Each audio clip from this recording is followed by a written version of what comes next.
We're here at Left Hand Brewing in Longmont, Colorado for the judging of the 2012 Peak to Peak Pro-Am Homebrew Competition put on by the Indian Peak Sailors Homebrew Club. A big homebrew competition like this with 450 entries, we had about 30 judges that sat down, a whole support staff of stewards and organizers that helped categorize and label everything and get it moving through smoothly. But it's a very intense activity, sitting down there and analytically judging all these beers and giving good feedback on them. As a homebrewer, participating in competitions is always a lot of fun. You get feedback on your beer, you get the chance to win some prizes. In the case of the Peak to Peak Pro-Am, you get the opportunity to have your homebrew recipe scaled up at one of the commercial breweries and then have your beer present and judged at the Great American Beer Festival. The AHA is, works on the homebrewer side of it, obviously the AM side of the Pro-Am competition. We promote it to our members and encourage them to host homebrew competitions. You do have to be a member of the AHA to participate in the Pro-Am competition. And then once the competition happens, then we use that to promote the hobby as well as craft brewing.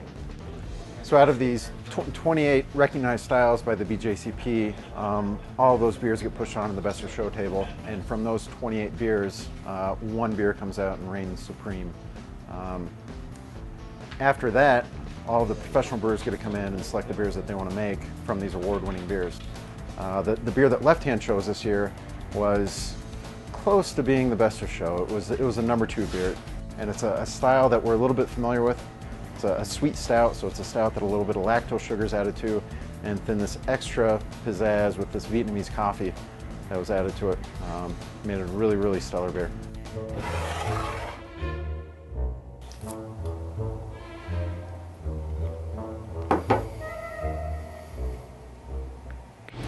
Billy, welcome to Left Hand. Let's go brew. Let's do it. Hi, my name is Billy Beeson, and I've been selected by Left Hand for their Pro-Am entry at GABF 2012.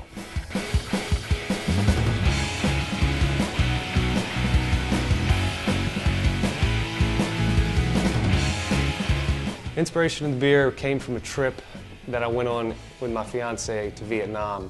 I had coffee there and it just blew my mind. It's completely different than any of the coffee I had here in the States. It's really fun for me because I get to work with someone that is passionate about beer and comes in, and for someone that's been doing this on a 5-gallon basis on the weekends and then coming in and getting the brew on a 60-barrel system, it's really fun to see someone's response to doing that. And then also have the questions of why do you do this, why do you do that, and having to answer them. It really makes me question what I do as a professional brewer. The basis of this sweet stout beer and the way it was designed is to be more of a malt-forward beer, to be more of an English-style beer, to where the bitterness is more of a afterthought to the beer. The real thing that shines is the roastiness, the chocolatey flavors, and mainly the maltiness really come through in the beer. We've seen double-digit growth in homebrewing over the past 7 years, so it's been growing very rapidly. We're sitting here in the Bald Brewer in Longmont, and as we're trying to do this interview, two customers come in, all excited. One guy's making a beer for his wedding, another guy's making a Zombie Dust clone, crazy beer that I've never had, but he wants to try and replicate it.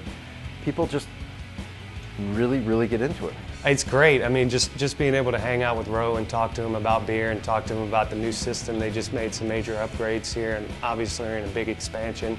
So seeing how his brew house works and what he does for efficiencies and how he saves costs doing various things it's mind-boggling. It was really fun to work with Billy, and I'm really excited to take the beer to the competition and see what we can do with it.